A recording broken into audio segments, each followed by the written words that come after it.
Hi, I'm Dr. Courtney Vito. I am a breast surgical oncologist here at St. Jude Medical Center, and I'm the medical director of the breast cancer program here. Lifestyle factors play a huge role in breast cancer risk, as well as prevention of recurrences for my survivors.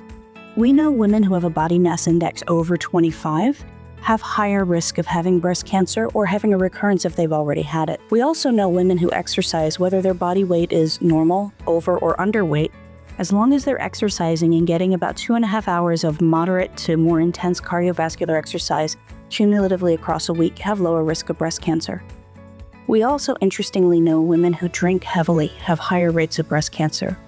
So women who drink 2 or more drinks a day are at the highest risk for breast cancer, and women who drink 2 or fewer drinks in a week have the lowest risk of breast cancer. So these are risk factors that we can definitely control. So technologies in the breast cancer space are really exploding. What we saw maybe 10 to 15 years ago was going from flat 2D imaging to 3D tomosynthesis mammogram. Here at St. Jude, that is our standard. Every woman starts with a 3D tomosynthesis mammogram, and that has really changed the rate that we can detect small cancers, especially in women with dense breasts.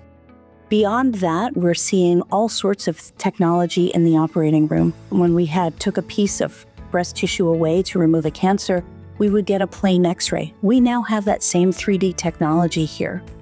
We also have excellent localization systems. Now we have small clips about the size of the grain of rice that can tell me when my instrument is 1 millimeter or greater away in all 3 directions: anterior, posterior, superior, inferior, and medial, lateral.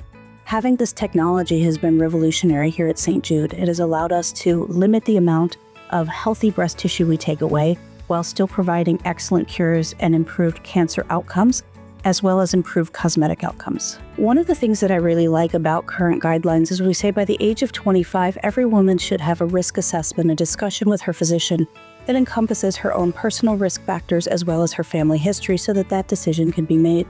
Some of our high-risk patients need to start at a very young age, 25 or 30. Other patients, maybe 40 is the appropriate age, and in some lower risk patients, guidelines allow women to start a little bit later. So the most important thing to know about screening is do it, because there's nothing that a mammogram is going to show that you should be afraid of. It doesn't cause anything to be there. It only shows us what's there so that we know if there's a problem and can start working towards a cure. When it comes to breast health, there are a lot of signs and symptoms that we should all be aware of, but the most important thing is when you feel like something's wrong, say something. Don't ever be afraid. But of course, we always know to look for a lump or bump in the breast, and the good news is that many times lumps and bumps that we find aren't anything, but they do need to be imaged, they need to be evaluated, and at minimum documented. We should also look for nipple discharge. We can also look for lymph nodes in the armpits. The most important thing, though, is know what your breast normally feels like so that you can detect a change. It's when we see a change that it's the most important time to come in, get imaged, and get evaluated.